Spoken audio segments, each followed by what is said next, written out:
Hello students, in this video we will discuss about triangles of class 10th maths NCERT. Students, सबसे पहले तो हम congruent figures and similar figures के बारे में समझेंगे, उसके बाद हम कुछ थ्योरम्स को भी प्रूव करेंगे और ये अंडरस्टैंडिंग करने के बाद में इनके कॉन्सेप्ट को समझने के बाद में फिर एक्सरसाइज को हम सॉल्व करेंगे। ओके, तो बच्चों यहाँ पे बहुत ही इंपॉर्टेंट बात है कि कॉन्ग्रुएंट फिगर और सिमिलर फिगर जो है इनमें डिफरेंस क्या है, तो सबसे पहले डिफरेंस समझना आपको जरूरी है। हालांकि क्लास 10th में जो टॉपिक है वो आपका है सिमिलर फिगर का, ठीक है ना। कॉन्ग्रुएंट फिगर जो है आप 9th क्लास में स्टडी कर चुके होंगे, बट हमने यहाँ पे दोनों को लेके चलना है बिकॉज डिफरेंस अगर समझ में आ जाएगा तो फिर आप आसानी से कॉन्सेप्ट को समझ पाएंगे और क्वेश्चंस को आसानी से सॉल्व कर पाएंगे, ठीक है ना। तो इनमें थोड़ा सा डिफरेंस समझिए। कॉन्ग्रुएंट फिगर जो होते हैं इनको जो है मैं यहाँ पे थोड़ा सा इसका हिंदी लिख दूं। कॉन्ग्रुएंट को हम बोलते हैं बेटा सर्वांगसम, ठीक है, सर्वांगसम। और ये जो सिमिलर है इसको हम बोलते हैं समरूप, ठीक है। इसके साथ साथ थोड़ा सा ये भी जानना जरूरी है, इनसे भी आपको बहुत सारी हेल्प मिल सकती है। चलिए कोई बात नहीं, स्टार्ट करते हैं। कॉन्ग्रुएंट फिगर्स जो है वो क्या है? Figures which have the same shape and same size. मतलब कॉन्ग्रुएंट फिगर कहता है कि ऐसे फिगर्स जो सेम साइज के हों और सेम शेप के हों तो वो जो है आपके कॉन्ग्रुएंट फिगर होंगे, ठीक है। सब कुछ उसमें इक्वल हों, करस्पॉन्डिंग साइड्स इक्वल होनी चाहिए, करस्पॉन्डिंग एंगल इक्वल होने चाहिए और आपका जो वो शेप है वो भी सेम होना चाहिए। तो यहाँ पे जो है वो आपकी कॉन्ग्रुएंट फिगर बन जाएंगी। एग्जांपल थोड़ा सा हम यहाँ पे ले लेते हैं, फिगर के माध्यम से हम आपको थोड़ा सा समझा रहे हैं इसको। कि जैसे मैंने ट्रायंगल लिया, ठीक है, ट्रायंगल भी हो सकता है, समथिंग एनी फिगर हो सकता है। यहाँ पे ट्रायंगल हमने ले लिया। यहाँ पे जैसे ये वाला जो साइड है अगर मान के चलिए 5 सेंटीमीटर है और ये 6 सेंटीमीटर है और ये 7 सेंटीमीटर है, ठीक है। और जो दूसरा ट्रायंगल है उसकी भी जो साइड्स हैं वो यही हैं, 5 सेंटीमीटर, 6 सेंटीमीटर एंड 7 सेंटीमीटर। तो आप देख पा रहे होंगे कि दो हमने यहाँ पे जो ट्रायंगल बनाए हुए हैं इनमें मैंने क्या किया कि इनकी साइड्स को मैंने यहाँ पे राइट किया हुआ है। इसकी जो साइड है 5, 6, 7 और इसकी भी साइड 5, 6, 7 है। तो ये दोनों ट्रायंगल्स जो हैं वो कॉन्ग्रुएंट ट्रायंगल्स हो गए, ठीक है ना। और कॉन्ग्रुएंट ट्रायंगल्स को मतलब जो है आइडेंटिफाई करने के लिए, मतलब समझने के लिए, उसको पहचानने के लिए कि ये दोनों जो ट्रायंगल या समथिंग और कोई शेप हो, ट्रायंगल्स या स्क्वायर या फिर और कोई शेप कॉन्ग्रुएंट है या नहीं है, उसके लिए क्या क्या कंडीशंस होने चाहिए पहचान करने के लिए कॉन्ग्रुएंट है या नहीं है। तो स्पेशली हम यहाँ पे ट्रायंगल्स टॉपिक पढ़ रहे हैं तो हम ट्रायंगल की ही बात करेंगे, ठीक है। तो ट्रायंगल में जो कंडीशंस हैं वो क्या क्या होनी चाहिए, तो यहाँ पे इनके जो रूल्स होते हैं, क्राइटेरिया होते हैं समझने के, वो क्राइटेरिया होते हैं साइड साइड साइड, ठीक है ना। आपको क्या देखना है कि दो ट्रायंगल ऐसे देखने हैं जिसमें करस्पॉन्डिंग साइड्स जो है वो इक्वल होनी चाहिए, ठीक है ना। जैसे यहाँ पे इस फिगर में मैंने यहाँ पे इंडिकेट कर दिया कि इसकी सभी साइड्स इस दूसरे वाले ट्रायंगल की सभी साइड से जो है इक्वल है, मैच कर रही हैं और सेम शेप तो होगी है, और अगर साइड्स इक्वल है तो सेम शेप भी होगी, ठीक है ना। सेकंड जो क्राइटेरिया है वो ये है SAS। यहाँ पे अच्छा एस का मतलब बेटा यहाँ पे साइड है, यहाँ पे साइड साइड साइड है। अब दूसरा जो क्राइटेरिया मैंने लिखा वो SAS लिखा हुआ है। एस का मतलब साइड आप जानते ही हैं, ए का मतलब एंगल, ठीक है ना। ए का मतलब एंगल और एस का मतलब यहाँ पे साइड। तो साइड एंगल साइड, अगर दो ट्रायंगल्स आपको ऐसे मिल जाए जिनमें तीनों साइड अगर इक्वल है, करस्पॉन्डिंग तीनों साइड एक दूसरे के इक्वल है, तो फिर वो दोनों ट्रायंगल्स जो है कॉन्ग्रुएंट होंगे। अगर सेकंड कंडीशन के अकॉर्डिंग अगर दो साइड्स अगर आपकी गिवन है और इक्वल है और उन दोनों साइड्स के बीच का जो एंगल है वो भी अगर इक्वल है तो साइड एंगल साइड क्राइटेरिया वहां पे अप्लाई हो जाएगा, तो भी दोनों ट्रायंगल्स जो है वो कॉन्ग्रुएंट हो जाएंगे, ठीक है। थर्ड आपका जो है वो क्राइटेरिया है ASA, ठीक है। मतलब कोई ऐसा ट्रायंगल, मतलब कोई दो ऐसे ट्रायंगल जिनमें करस्पॉन्डिंग दो एंगल इक्वल है और दोनों एंगल्स के बीच की जो साइड है वो इक्वल है, तो फिर आप समझ जाएंगे वो दोनों कॉन्ग्रुएंट ट्रायंगल्स होंगे, ठीक है। मैं यहाँ पे थोड़ा सा अभी फिगर बना के भी इनको दिखा दूंगा। फोर्थ आपका जो है क्राइटेरिया वो है AAS, और ये आपको बहुत कम देखने को मिलेगा, ये वाला क्राइटेरिया, एंगल साइड। और इसके बाद में आपका एक और है RHS, ठीक है। RHS का मतलब है बेटा, यहाँ पे R का मतलब हो गया राइट एंगल, मतलब 90 डिग्री का एंगल होना चाहिए। दो ट्रायंगल जिनमें आपके जो करस्पॉन्डिंग एक एंगल दोनों में कम से कम एक एंगल 90 डिग्री का होना चाहिए, ठीक है ना। H का मतलब यहाँ पे हाइपोटेनस है, मतलब जो हाइपोटेनस है वो आपका जो है सेम होना चाहिए, इक्वल होना चाहिए, और S का मतलब बेटा यहाँ पे साइड है, ठीक है। तो अब इनको थोड़ा सा फिगर के माध्यम से समझ लेते हैं यहाँ पे, कि जैसे ये तो आपका फर्स्ट वाला जो है S वो आप यहाँ पे देख पा रहे होंगे। थोड़ा सा और इसको डीपली देख लेते हैं। सपोज दैट ये आपका ट्रायंगल जो है ABC है, और ये आपका ट्रायंगल PQR है, ठीक है ना। तो ये दोनों ट्रायंगल कॉन्ग्रुएंट हैं। क्यों है?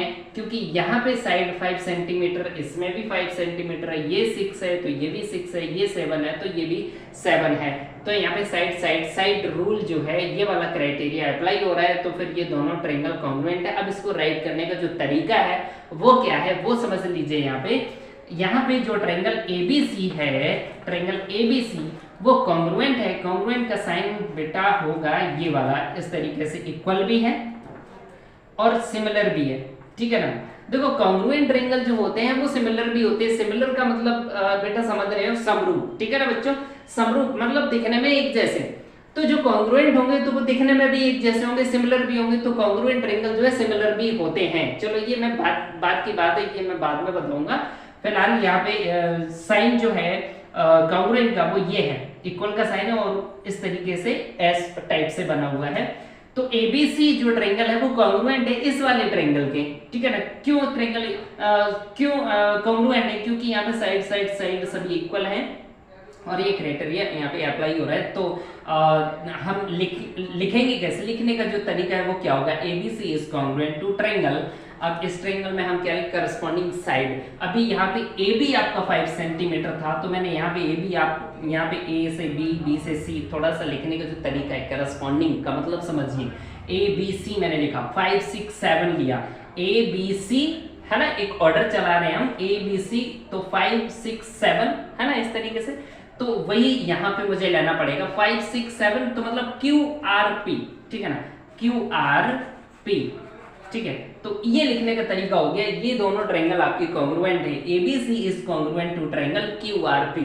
अब ऐसा नहीं है बेटा, यहाँ पे अगर आप लिख देंगे कि triangle ABC is congruent to triangle PQR, है ना, PQR देखने में अच्छा लगता है, लिखने में अच्छा लगता है, नहीं, आपको करस्पॉन्डिंग देखना पड़ेगा, ठीक है ना। वो आपका हो सकता है PQR भी किसी केस में हो सकता है, किसी में QRP हो, किसी केस में आपका RPQ भी हो सकता है। तो ये आपको थोड़ा सा देखना पड़ेगा, ठीक है ना। एक बार फिर से समझिए, मैंने यहाँ पे ऑर्डर लिया ABC, ठीक है ना, मतलब AB मतलब 5, फिर B से C तक गए 6, फिर C से A तक गए ABC, तो फिर इस तरीके से 5 6 7, तो यहाँ पे भी 5 6 7 ही लेना पड़ेगा। तो इसलिए 5 आपका QR में आ रहा है, फिर QR से फिर आप RP, फिर PQ, है ना। तो QRP आप इस तरीके से इसको लिखेंगे, ठीक है। अब समझिए इसकी सेकंड कंडीशन को। मेरे ख्याल से मैं 1 या 2 कंडीशन आपको और समझा दूं, फिर तो आप आसानी से बाकी की कंडीशंस को समझ पाएंगे।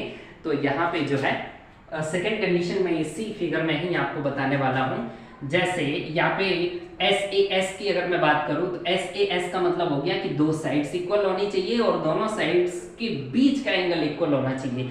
SAS का मतलब ये हुआ दोनों साइड्स और उसके बीच का एंगल, ठीक है ना। ध्यान रखना इस चीज को। अभी मैं आपको लिख के बताता हूँ। मैं यहाँ पे साइड ले लेता हूँ, दो साइड ले ली मैंने 5 6, ठीक है ना। 7 मैंने यहाँ पे मान लीजिए हटा दिया। तो यहाँ पे मैं क्या कर रहा हूँ, दो साइड्स गिवन है, इक्वल है, और उनके बीच का एंगल, अब इन दोनों साइड्स के बीच का एंगल ये है, तो ये जो है इक्वल अगर है, ठीक है, तो आपका SAS यहाँ पे क्राइटेरिया अप्लाई हो जाएगा। देखो ABC मतलब 5 सेंटीमीटर और ये 6 सेंटीमीटर, तो 5 सेंटीमीटर और 6 सेंटीमीटर इनके बीच का एंगल 60 डिग्री है, इनके बीच का एंगल यहाँ पे भी 60 डिग्री है। तो SAS यहाँ पे रूल अप्लाई हो गया, ठीक है ना। तो इस तरीके से आप यहाँ पे भी लिख सकते हो ABC is congruent to triangle QRP, ठीक है। सपोज दैट मान के चलिए कि अगर ये 60 डिग्री यहाँ पे लिखा हुआ है और यहाँ 60 डिग्री ना हो कि यहाँ लिखा होता, तो फिर हम यहाँ पे ये क्राइटेरिया अप्लाई नहीं कर पाते हैं, ठीक है ना। हो सकता है मान के चलो कि अगर मैंने 60 डिग्री यहाँ पे लिख दिया और हमारे क्राइटेरिया के हिसाब से दोनों साइड के बीच में एंगल होना चाहिए, यहाँ पे तो है लेकिन यहाँ पे नहीं है। अगर मैं यहाँ पे लिख दूँ 60 डिग्री यहाँ से हटा के, तो फिर तो दोनों साइड के बीच का एंगल नहीं रहा ना 60 डिग्री। तो फिर इस कंडीशन में ये फिर आप ये रूल नहीं बता पाओगे, ये रूल अप्लाई नहीं होगा। कब होगा? दोनों ट्राइंगल्स में दो साइड्स के बीच का एंगल आपका होना चाहिए, ठीक है ना। तो आप ऐसे क्राइटेरिया अप्लाई कर पाओगे। तो यहाँ पे 60 डिग्री है। हाँ, वो एक अलग बात है कि यहाँ पे 60 है, यहाँ 60 लिखा है और यहाँ पे अगर 60 डिग्री नहीं लिखा है तो ऑब्वियसली ये 60 डिग्री होगा, तो एक अलग बात है, तब तो आप ये वाला अप्लाई कर सकते हो, ठीक है ना। अच्छा बेटा, यहाँ पे एक समझने वाली बात एक ये और है कि मान के चलिए कि यहाँ पे 60 डिग्री नहीं है, यहाँ पे 60 डिग्री नहीं है। देखो मैं थोड़ा सा इसको इरेज कर देता हूँ। ये दो साइड्स के बीच का एंगल नहीं दे रखा है और बाकी के दो एंगल दे रखे हैं, ठीक है ना। और बाकी के दो एंगल दे रखे हैं, ये वाला दे रखा है 70 डिग्री और ये वाला दे रखा है इन्होंने 80 डिग्री, और इसी तरीके से यहाँ पे इन्होंने 70 डिग्री दे रखा है और ये 80 डिग्री दे रखा है। तो बेटा अब समझिए, दो साइड के बीच में एंगल होना जरूरी है और यहाँ दोनों साइड के बीच में एंगल नहीं है, यहाँ दोनों साइड के बीच में एंगल गिवन नहीं है। तो फिर बाकी के दो एंगल गिवन है ना दोनों में, तो आप थर्ड एंगल फाइंड कर सकते हैं। यहाँ पे 80 और 70 जो है आपका 150 हो जाएगा, बचा क्या 30 डिग्री। तो ये तो आपका 30 डिग्री होगा और जब ये 30 है तो ये भी 30 होना चाहिए। अब हम यहाँ पे भी देख पा रहे हैं कि ये भी 30 होगा, तब भी आपका एस होगा। इन दोनों एंगल से हमें क्या मतलब है? इन दोनों एंगल से हमने अपना ये थर्ड एंगल फाइंड कर लिया। हमारा क्राइटेरिया एस जो है वो तो अप्लाई हो गया ना, दोनों साइड के बीच में एंगल मिल गया, दोनों साइड के बीच में एंगल मिल गया, तो इस तरीके से साइड एंगल साइड यहाँ पे रूल अप्लाई हो गया, तो ये दोनों ट्रायंगल कॉन्ग्रुएंट होंगे, ठीक है ना। इसी तरीके से आपका एएस है, इसी तरीके से आपका एएस। आरएचएस का थोड़ा सा यहाँ पे देख लेते हैं, आरएचएस का यहाँ पे किस तरीके से होगा, ठीक है। आरएचएस में क्या है बच्चों कि आर का मतलब होता है राइट एंगल, और राइट एंगल मतलब 90 डिग्री। दो ट्रायंगल आपके इस तरीके से हों कि एक एंगल कम से कम 90 डिग्री होना चाहिए, ठीक है। अगर आपका एक एंगल 90 डिग्री दे रखा है मतलब राइट एंगल आपको मिल गया। अब क्या मिलना चाहिए? हाइपोटेन्यूस, मतलब 90 डिग्री के जस्ट अपोजिट वाली साइड को हम हाइपोटेन्यूस बोलते हैं। तो अगर ये 13 सेंटीमीटर है तो ये भी 13 सेंटीमीटर होना चाहिए। इसके बाद में कोई एक साइड गिवन हो, एक साइड, देखो आर भी आ गया, राइट एंगल आ गया 90 डिग्री, हाइपोटेन्यूस मिल गया, एस का मतलब है कोई सी भी एक साइड। तो अब साइड वो ये वाली भी हो सकती है, करस्पॉन्डिंग साइड होनी चाहिए, ध्यान रखना। अगर ये वाली साइड अगर गिवन है तो फिर यही वाली साइड यहाँ पे गिवन होनी चाहिए। सपोज दैट अगर ये 8 है तो फिर ये वाली 8 होनी चाहिए। तो देखो right angle, hypotenuse and one side दोनों में हमें मिल रहे हैं, तो फिर इस कंडीशन में ये आपके कॉन्ग्रुएंट ट्रायंगल हो जाएंगे, ठीक है ना। तो ये आपका था कॉन्ग्रुएंट ट्रायंगल का, कॉन्ग्रुएंट फिगर्स का। अब ट्रायंगल की बात कर रहे हैं तो ट्रायंगल को लेके हम चल रहे थे। सिमिलर फिगर की अब बात कर लेते हैं बेटा। यहाँ पे देखो जो कॉन्ग्रुएंट ट्रायंगल्स हैं, कॉन्ग्रुएंट फिगर्स हैं, वो 100% सिमिलर तो होंगे ही होंगे, क्योंकि जब उसमें सब कुछ इक्वल है, साइड भी इक्वल, एंगल भी इक्वल, ठीक है ना, सब कुछ इक्वल है, तो वो दिखने में भी एक जैसे होंगे, सिमिलर भी होंगे, तो हम कॉन्ग्रुएंट ट्रायंगल को सिमिलर बोल सकते हैं। बट सिमिलर ट्रायंगल को हम कॉन्ग्रुएंट नहीं बोल सकते, because figures have the same shape but different size. यहाँ पे सिमिलर में डिफरेंट साइज होता है, हो सकता है या सेम साइज भी हो, ठीक है ना। सिमिलर में क्या है कि सेम शेप होती है लेकिन साइज डिफरेंट हो सकते हैं, इसलिए सिमिलर होते हैं वो, ठीक है ना। सिमिलर को हम कॉन्ग्रुएंट नहीं बोल सकते, कॉन्ग्रुएंट तो सिमिलर हो सकते हैं, ठीक है।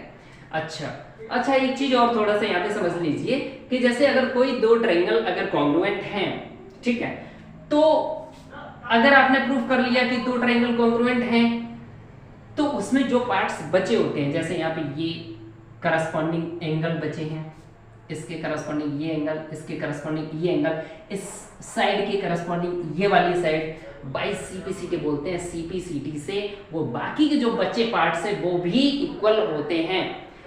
ये कंडीशन, ये क्राइटेरिया अप्लाई अगर हो जाती है दो ट्रायंगल्स में, तो फिर बाकी के जो पार्ट्स बचे हैं करस्पॉन्डिंग पार्ट्स वो भी सेम होते हैं। तो हम लिख देते हैं by CPCT, by CPCT this angle is equal this angle, this angle is equal this angle, this side is equal this side, ठीक है ना। सीपीसीटी का मतलब है corresponding parts of congruent triangles. तो यहाँ पे इसको जो है हम रीड करते हैं वो इस तरीके से करते हैं कि जो congruent parts of triangles are congruent parts are equal of congruent triangles, ठीक है ना। Congruent parts are equal of congruent triangles, ये बाई सीपीसीटी हो जाता है, ठीक है ना। सिमिलर की बात कर लेते हैं अब यहाँ पे सिमिलर फिगर्स जो होते हैं वो क्या होते हैं कि सेम शेप हो, उनकी डिफरेंट साइज हो सकता है। तो अब इनको हम पहचान कैसे कर पाएंगे? भाई कॉन्ग्रुएंट का तो हमें पता चल गया, ये क्राइटेरिया है, ये कंडीशन मुझे अगर मिल जाएंगी तो हम कह देंगे कि ये कॉन्ग्रुएंट है। बट सिमिलर को कैसे समझ पाएंगे? तो बेटा ये कंडीशन जहां अप्लाई होती है, अगर ये कंडीशन जहां पे कॉन्ग्रुएंट वाली है तो वो 100% सिमिलर होंगे, ठीक है, ये बात तो क्लियर है। अब इसके बाद में स्पेशली सिमिलर को देखने के लिए क्या कंडीशंस हमारे लिए होनी चाहिए? तो वो कंडीशन है SAS, यहाँ पे सबसे पहला SSS, सेकेंड SAS, ठीक है, थर्ड आपका AA, ठीक है। लेकिन थोड़ा सा सॉल्व करने का तरीका यहाँ पे अलग है। यहाँ पे हम साइड्स को इक्वल देखते थे, बट यहाँ हम साइड को इक्वल नहीं देखेंगे। इक्वल इसलिए नहीं देखेंगे क्योंकि साइज इसके डिफरेंट हो सकते हैं। फिर हम साइड्स को कैसे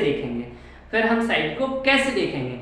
हम यहाँ साइड करस्पॉन्डिंग साइड्स के रेशियो को देखेंगे। करस्पॉन्डिंग साइड का रेशियो इक्वल होना चाहिए, ठीक है बेटा, समझिए इस चीज को। जैसे कोई दो ट्रायंगल जो है वो मैंने ये ले लिए, एक स्मॉल ट्रायंगल है और एक थोड़ा सा, ठीक है, लार्ज ट्रायंगल है। देखो बड़ा ट्रायंगल यहाँ पे मैंने बनाया, एक छोटा ट्रायंगल बनाया। अच्छा, इसको मैं लिख देता हूँ ABC और इसको मैं लिख देता हूँ PQR, ठीक है। और यहाँ पे मैंने साइड्स ले ली, जैसे ये हमने साइड ली 5 और ये मैंने ले लिया 6 और ये मैंने ले लिया 7 और यहाँ पे मैंने ये ले लिया 10 और ये ले लिया मैंने 12 और ये लिया हमने 14। देखो यहाँ पे रफली फिगर है, बिल्कुल मेजरमेंट पे मत जाइए कि छोटी साइड को 14 लिख दिया, बड़ी साइड को 12 लिख दिया। ये रफली है, थोड़ा सा बस कॉन्सेप्ट समझिए, ठीक है ना। यहाँ पे मैंने सभी साइड्स दोनों ट्रायंगल्स की मैंने यहाँ पे राइट कर ली हैं। तो अब यहाँ साइड्स को हम कैसे देखते हैं? यहाँ पे क्या था, यहाँ पे हम साइड्स को इक्वल देखते थे, करस्पॉन्डिंग साइड को इक्वल देखते थे।